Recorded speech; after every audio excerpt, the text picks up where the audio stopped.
Expressed concern Kiev could be using mercenaries to quell unrest in eastern Ukraine.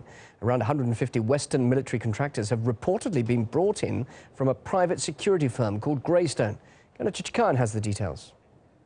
In a span of less than 2 months, we've seen Washington go from cheering for protests with takeovers of government buildings in Kiev to exactly the opposite, now trying to help Kiev quell the uprising in the eastern part of Ukraine.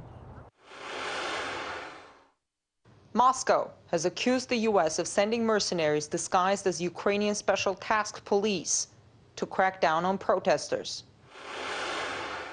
On its website, Greystone says it's providing various security services. Details are nowhere to be found. Greystone is known as a mercenary firm that the U.S. government hires for specific operations, with secrecy as its major suit. The firm has denied its presence in Ukraine.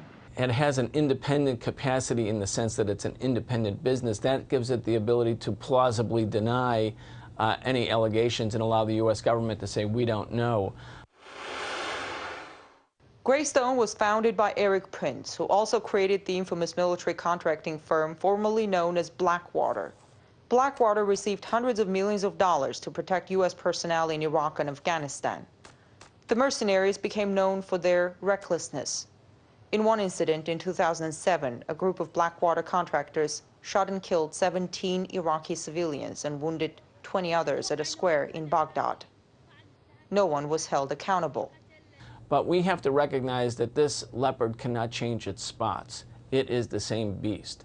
And it's a predatory organization. It's accountable to no one. It works in the shadows. And as a consequence, the people of the world have to fear them.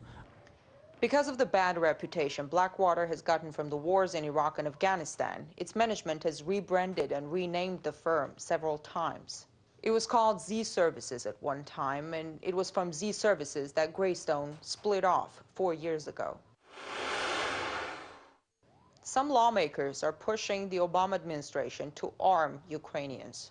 I want to know, and I think the American people should know, and maybe most importantly, the people of Ukraine should know, why won't we give them some defensive weapons? With respect to arming and providing assistance to the Ukrainians, the fact is that we are currently working with Ukraine to determine their requirements across the entire security sector.